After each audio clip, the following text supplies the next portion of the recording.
Apabila berlakunya banjir, maka akan berlakunya pelbagai penyakit berjangkit. Situasi ini juga yang perlu untuk kita ambil kira sebelum ianya berlaku pada kita maupun ahli keluarga. Jadi ini akan kami bawakan kepada anda, iaitu berkaitan dengan banjir, risiko penyakit berjangkit. Bersama dengan saya di studio, saya kenalkan, iaitu Prof. Madya Dr. Mas Ayu Said, merupakan pakar kesihatan awam Jabatan Kesihatan Awam. Assalamualaikum, Doktor. Waalaikumsalam warahmatullahi wabarakatuh. Okey, baik doktor, bila kita bercakap tentang ialah monsun timur laut yang akan bermulanya pada 11 November ini dan dijangka sehingga Mac 2024.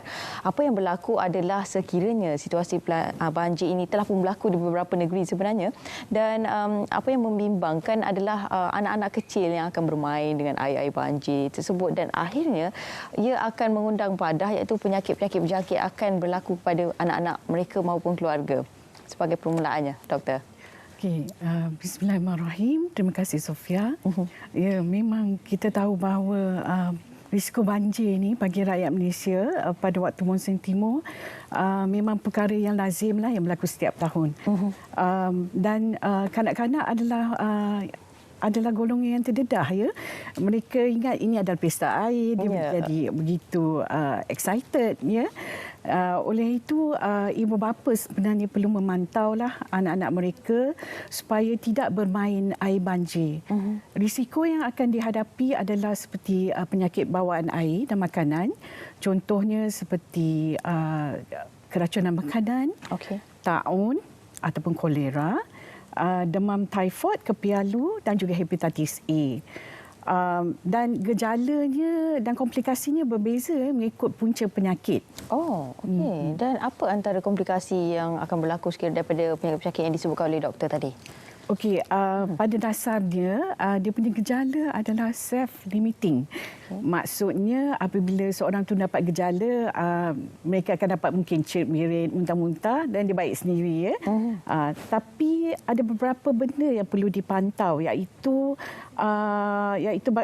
apabila kes itu menjadi semakin teruk yang boleh menyebabkan komplikasi. Dan komplikasi spesifik yang boleh terjadi adalah seperti dehidrasi, ketidakseimbangan elektrolit, jangkitan kuman di dalam darah, kegagalan fungsi buah pinggang, kegagalan hati, dan ia juga boleh menyebabkan kematian. Maksudnya apa yang disebutkan doktor tu, benda ni nampak macam biasa tapi akhirnya akan memberi kesan yang agak teruk sebenarnya kan kepada anak-anak ataupun kita sendirilah. Jadi bila kita bercakap tentang perkara ini, ada di kalangan mereka yang ditempatkan di PPS, di situ juga akan mengalami kekurangannya bekalan air bersih. Doktor. Jadi dekat situ pun akan mengalami kesukaran untuk mendapatkan makanan yang bersih, mendapatkan air minuman yang bersih. Jadi itu antara perkara yang cukup membimbangkan juga, doktor. Okey. Sebenarnya apabila berada di pusat pemilihan sementara, ada beberapa perkara, ya, yang perlu diambil oleh mereka yang terjejas.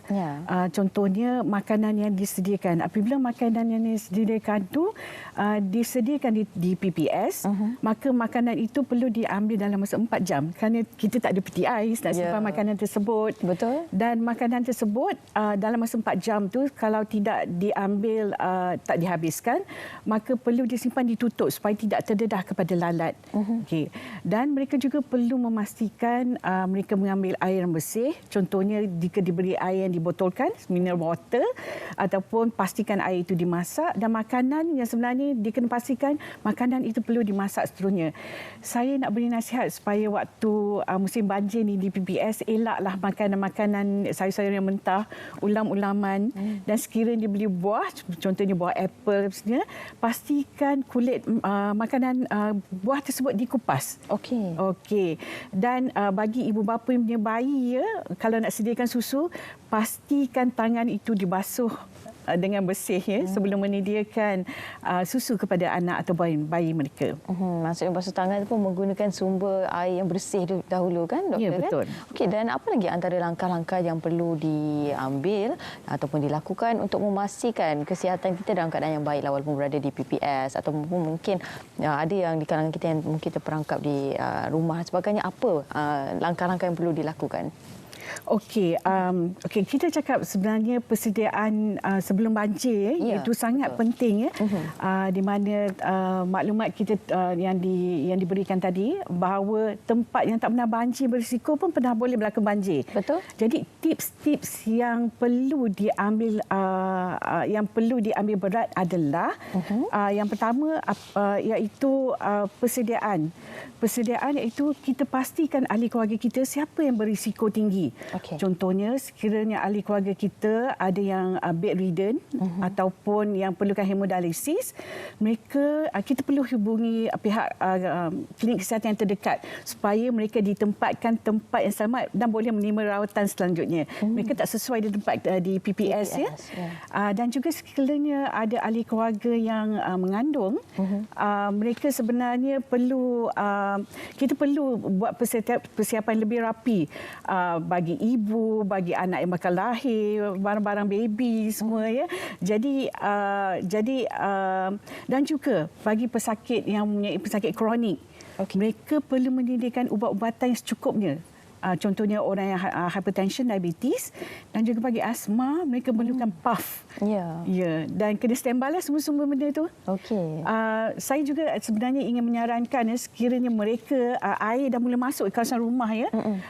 Ada berapa benda yang dia kena ingat.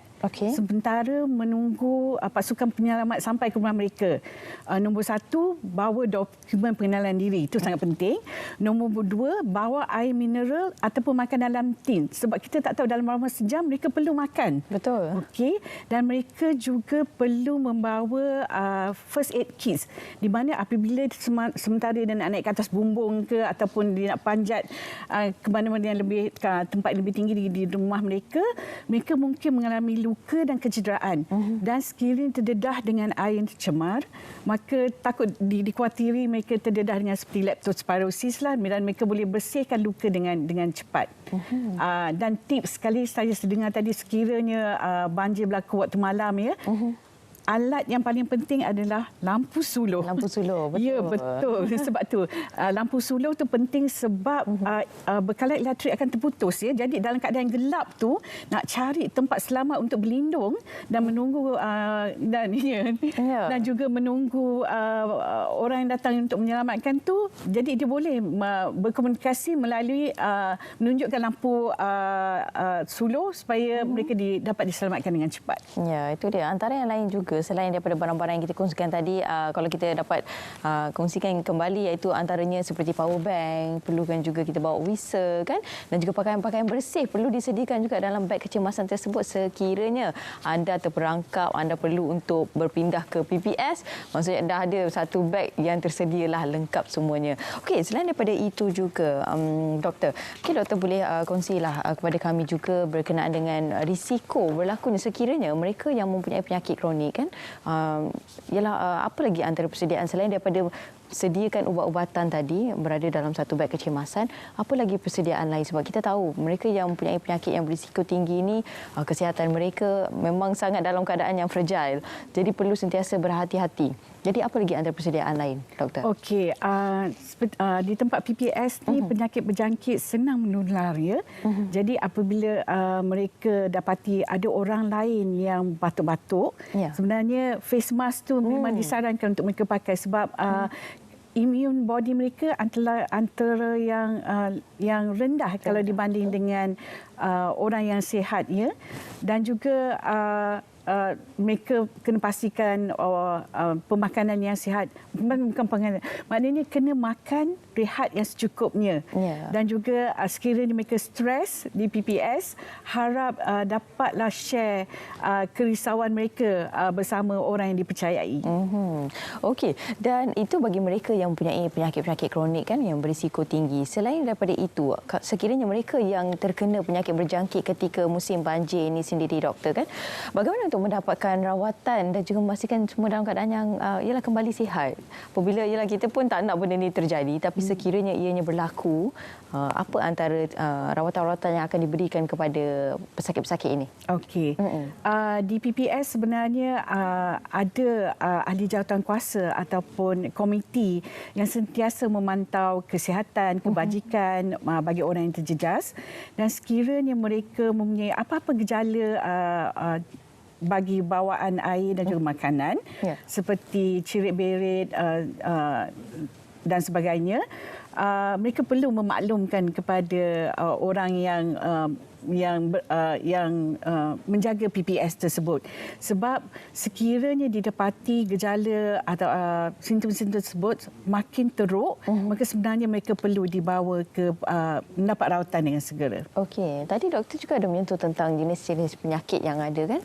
Jadi kalau boleh doktor kongsikan kembali berkenaan dengan penyakit-penyakit yang ada dan apa antara gejala-gejala yang akan berlaku, sebab setiap daripada penyakit ini gejalanya berbeza doktor kan? Okey, untuk penyakit bawaan air dan makanan, gejala yang selalunya common yang biasa adalah cirit-berit, muntah, mual, dan mungkin ada demam ya. Okey. Dan saya ingin juga menyentuh penyakit lain selain pada bawaan air dan makanan. Contohnya jangkitan kulit, bawaan air banjir.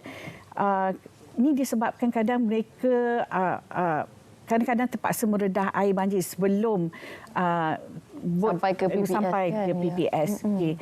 Jadi apa masalah yang timbul apabila mereka mungkin mendapat radang kulit seperti dermatitis, dan kulit mengelupas, luka dan ulcer kulit. Dan gejala ini lebih teruk pada orang yang telah ada eczema ataupun psoriasis.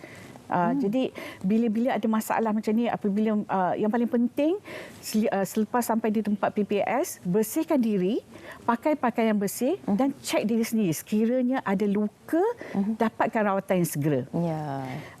Antara penyakit lain juga yang mungkin sebab dia terdedah dengan air adalah penyakit konjungtivitis ataupun sakit mata. Sebab kita tahu bahawa apabila banjir berlaku, maka air limpahan tu sebenarnya ada bersamanya sampah sarap dan juga air kumbahan. Jadi nampak saja air banjir, sebenarnya ada banyak mikroorganism, parasite, virus di dalam air tersebut. Jadi apabila berlaku konjungtivitis, sebenarnya orang lain perlu peka supaya tidak berkongsi dengan barang-barang peribadi seperti tuala ataupun ialah barang-barang peribadi mereka, sebab apabila ada konjungtivitis ni, sentuhan air mata tu sebenarnya sangat infectious. Dia akan berjangkit kepada orang dah. Ramai ahli keluarga pula semua terkena kan doktor kan? Okey. Jadi itu antara penyakit-penyakit yang perlu untuk kita tahulah sekiranya berlakunya situasi banjir, apakah kemungkinan penyakit-penyakit berjangkit akan berlaku. Jadi terima kasih saya ucapkan kepada tetamu saya, Prof. Madya Dr. Mas Ayu Said, merupakan pakar kesihatan awam Jawatan Kesihatan Awam Pusat Perubatan Universiti Malaya. Terima kasih banyak doktor atas perkongsian tersebut. Jadi jangan lupa untuk sediakan beg kecemasan anda. Perlu ada baju, power bank, ubat-ubatan, dan juga bagi anak-anak yang ada enzima juga perlu ada ubat-ubatan mereka sekiranya terkena air banjir tersebut, perlu untuk mendapatkan rawatan secara segera sebelum berlakunya penyakit kulit dan sebagainya. Baik, dan para penonton, seterusnya kita nak berhenti berehat seketika. Kembali nanti banyak lagi perkongsian menarik akan kami sajikan kepada anda selepas ini.